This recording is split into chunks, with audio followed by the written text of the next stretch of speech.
సోదరుడు ఖమ్మం సొసైటీ అధ్యక్షుడు కేతం శ్రీనివాసులు గారికి, అలాగే ఈ కార్యక్రమానికి ముఖ్య అతిథులుగా విచ్చేసినటువంటి జిల్లా తెలుగుదేశం పార్టీ అధ్యక్షుడు కనిగిరి శాసనసభ్యులు ముక్కు ఉగ్ర నరసింహారెడ్డి గారికి, అలాగే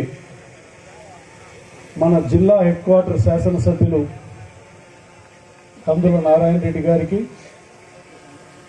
ఎర్రగొండపాలెం నియోజకవర్గ తెలుగుదేశం పార్టీ ఇన్ఛార్జ్ అయినటువంటి సోదరులు గూడూరు ఎలక్షన్ బాబు గారికి, వేదిక మీద ఉన్నటువంటి జెడ్పీటీసీ సభ్యులు కొత్తపల్లి శ్రీనివాసులు గారు, మార్కెట్ యార్డ్ చైర్మన్లు భూపాల్ రెడ్డి గారు, బాలయ్య గారు, వేదిక మీద ఉన్నటువంటి భారతీయ జనతా పార్టీ మండల శాఖ అధ్యక్షులు కిషోర్ గారు, జనసేన మండల శాఖ అధ్యక్షులు ప్రసాద్ గారు, వేదిక మీద ఉన్న ఇతర పెద్దలకి, ఈ కార్యక్రమానికి విచ్చేసినటువంటి క్రికెట్ అభిమానులకి, గ్రామ పెద్దలకు అందరికీ నా యొక్క నమస్కారాలు నేను తెలియజేస్తా ఉన్నాను. ఈ సందర్భంగా చాలా సంతోషం. దాదాపు 17 సంవత్సరాల నుంచి స్వర్గీయ నందమూరి తారక రామారావు గారి పేరు మీద వారి యొక్క వర్ధంతి సందర్భాన్ని పురస్కరించుకొని 17 సంవత్సరాల నుంచి ఈ క్రికెట్ టోర్నమెంట్ని నిర్వహించడం జరుగుతుంది. ఈ టోర్నమెంట్ నిర్వహిస్తున్నటువంటి కేతం శ్రీనివాసులు గారు, అలాగే వారితో పాటు ఉన్నటువంటి మిగతా ఈ యొక్క కమిటీ సభ్యులందరినీ కూడా ఈ సందర్భంగా నేను మనస్ఫూర్తిగా వారిని అభినందించడం జరుగుతుంది. 17 సంవత్సరాల నుంచి ఈ టోర్నమెంట్ నిర్వహిస్తున్నందుకు. నేను 2014 నుంచి 19 శాసనసభ్యుడిగా ఉన్నప్పుడు 17, 18, 19 సంవత్సరాలలో నిర్వహించాం. మరలా ఇప్పుడు శాసనసభ్యుడిగా ఎన్నికైన తర్వాత స్టేట్ లెవెల్ టోర్నమెంట్ను కూడా ఇప్పుడు నిర్వహించడం జరుగుతూ ఉంది. ఒక్కసారి స్వర్గీయ నందమూరి తారక రామారావు గారు అంటేనే తెలుగువాడి యొక్క ఆత్మ గౌరవాన్ని నిలబెట్టినటువంటి మహనీయుడు, మహానుభావుడు.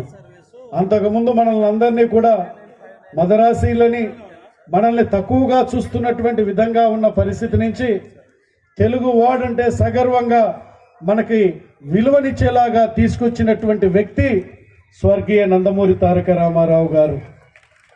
అదొక్కటే కాదు, స్వర్గీయ నందమూరి తారక రామారావు గారు వచ్చిన ముఖ్యమంత్రిగా ఈ రాష్ట్రానికి పరిపాలన సాగించడం మొదలుపెట్టినప్పటి నుంచే పేదవాడి యొక్క ఆకలి తీరడం, పేదవాడికి గుడ్డనివ్వడం, అలాగే పేదవాడికి నీడకి ఇల్లు కూడా కట్టించేటువంటి బృహత్తరమైనటువంటి కార్యక్రమాలకి నాంది పలికాడు ఆ మహనీయుడు స్వర్గీయ నందమూరి తారక రామారావు గారు.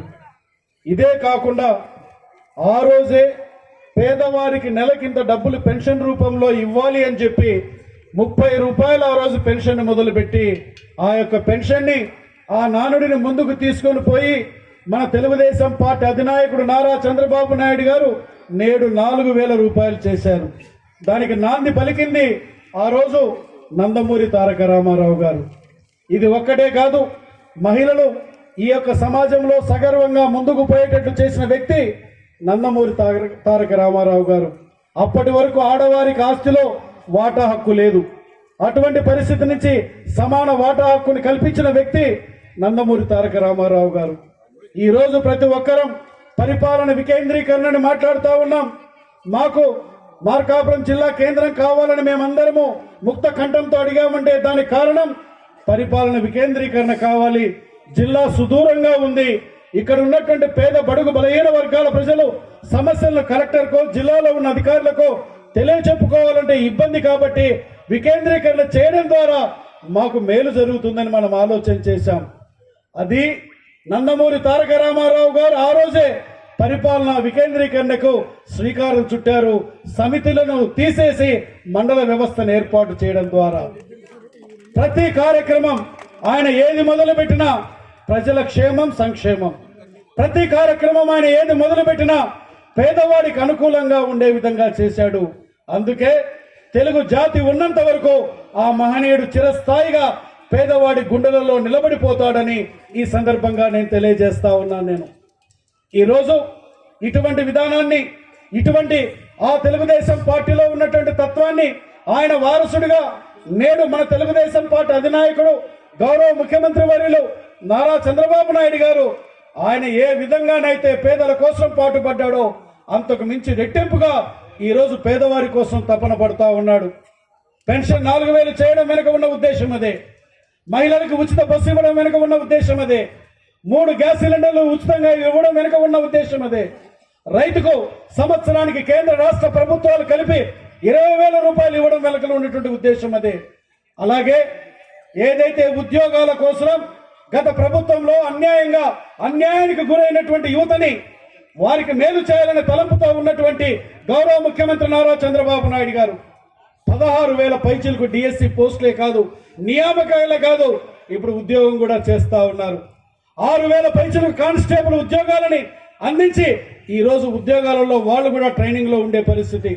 రాబో రోజులలో ఈ రోజు ఇప్పటికే దాదాపు కొన్ని లక్షల కోట్ల రూపాయలతో ఒప్పందాలు దేశ అంతర్జాతీయ కంపెనీలతో ఒప్పందాలు చేసుకోవడం ద్వారా ఆ రాబో 2 సంవత్సరాలలో ఆ యొక్క ఇండస్ట్రీస్ అన్ని రన్ అవుతాయి.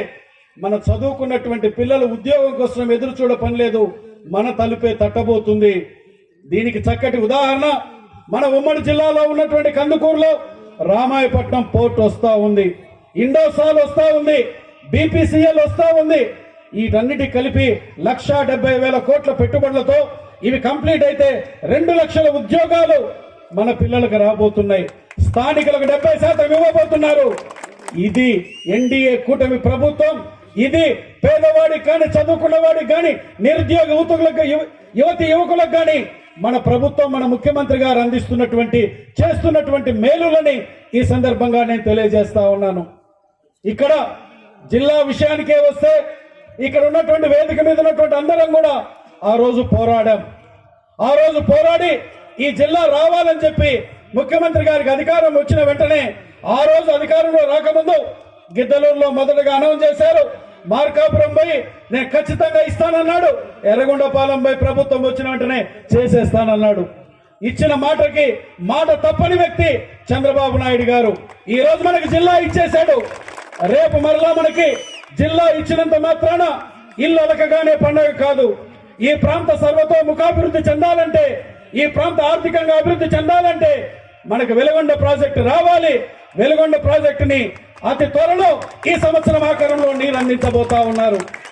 ఇదొక్కటే కాకుండా ఈ ప్రాంతాన్ని, ఈ వెనుకబడినటువంటి ప్రాంతానికి ఇతోధికంగా ఆర్థిక తోడ్పాటు అందించడం ద్వారా ఈ ప్రాంతాన్ని అభివృద్ధి చేసేటువంటి ప్రణాళికలు గౌరవ ముఖ్యమంత్రి నారా చంద్రబాబు నాయుడు గారు ఆలోచన చేస్తున్నారనేటువంటి విషయాన్ని మీకు ఈ సందర్భంగా తెలియజేస్తూ, ఇప్పుడు క్రికెట్కి వద్దాం. మనం ఇప్పుడే ఇక్కడ కూర్చున్న మనిషి సెల్ చూసేది ఏంటంటే క్రికెట్ మ్యాచ్ చూస్తున్నాడు. అతను చూసేది, ఆయనేమో చూసేదానికి ముసలోళ్ళు లెక్కున్నా నేను అప్పుడు ఆల్రౌండర్ అంటున్నాడు ఆయన. ఇది క్రికెట్ కి మనకు ఉండేటువంటి క్రేజ్. ఇక్కడ ఉన్నటువంటి మన దేశంలో 140 కోట్ల జనాభా ఉంటే దాదాపు 40-50 కోట్ల జనాభా క్రికెట్ అంటే అమితంగా ఇష్టపడతారు. క్రికెట్ ప్రేమికులు మన నరాలలో మనకు ఇమిడిపోయి ఉంది క్రికెట్ అనేటువంటి క్రీడ. అటువంటి క్రీడని అభివృద్ధి చేయాలనేటువంటి తలంపుతో నా దగ్గరికి మా యొక్క కేతం శ్రీనివాసులు గారు వీళ్ళందరూ వచ్చినప్పుడు నేను ఆంధ్ర క్రికెట్ అసోసియేషన్ అధ్యక్షుడైనటువంటి కేసినేని చిన్ని గారు శివనాథ్ గారిని, ఆయన ఇప్పుడు ఆంధ్ర క్రికెట్ అసోసియేషన్ అధ్యక్షుడు, అలాగే విజయవాడ ఎంపీ గారు, ఆయనతో నేను మాట్లాడాను. ఖమ్మంలో మాకు క్రికెట్ సబ్ సెంటర్ ఇవ్వమని నేను అడిగాను. మనకు శాంక్షన్ కూడా చేశారు. అతి త్వరలో పనులు మొదలు పెట్టబోతున్నారు ఈ గ్రౌండ్ లోని ఈ సందర్భంగా తెలియజేస్తా ఉన్నాను. దీనితో పాటు గిద్దలూరు కూడా సబ్ సెంటర్ ఇవ్వమన్నాను. ముందు ఒకటైన తర్వాత రెండోది చేస్తామన్నారు. మొదటగా ఖమ్మంలో ఇక్కడే ఈ గ్రౌండ్ నుంచి కూడా క్లియరెన్స్ కూడా నేను తీసుకెళ్లాను. అది మనకు మొదలు పెట్టించబోతున్నాను. అలాగే ఈ రోజు ఇక్కడ ఇంత పెద్ద స్థాయిలో దాదాపు రాష్ట్ర స్థాయి టోర్నమెంట్ 16 టీములు చెన్నై నుంచి వచ్చాయి, హైదరాబాద్ నుంచి వచ్చాయి. అంటే మార్కాపురం టీం అంటే మార్కాపురం వాళ్ళు ఒక్కరు కాదు ఆడింది, హైదరాబాద్ వాళ్ళు కూడా వచ్చారు దాంట్లోకి. ఇట్లా మనకి వివిధ ప్రదేశాల నుంచి ఇక్కడికి రప్పించి దాదాపు 4వ తారీఖు నుంచి నేటి వరకు ఈ యొక్క క్రికెట్ ప్రేమికులను కనువిందు చేసేలాగా ఆర్గనైజర్స్ చక్కగా ఏర్పాటు చేసి ప్లేయర్స్ కూడా చక్కటి సదుపాయాలు కల్పించి ఆటలో ఎటువంటి ఈ యొక్క తప్పుడు నిర్ణయాలు తీసుకోకుండా సజావుగా జరిగేలాగా చేసినటువంటి టోర్నమెంట్ కమిటీ నిర్వాహకులని మరి ఒక్కసారి నేను అభినందిస్తూ రాబో రోజులలో మనకి ఇది సబ్ సెంటర్ అయిన తర్వాత ఇంకా పెద్ద ఎత్తున మనం టోర్నమెంట్ ఏర్పాటు చేసుకుందామని శాసనసభ్యుడిగా దానికి నా యొక్క సంపూర్ణ సహాయ సహకారాలు ఉంటాయని ఈ సందర్భంగా నేను తెలియజేస్తూ మీ దగ్గర నేను సెలవు తీసుకుంటా ఉన్నాను.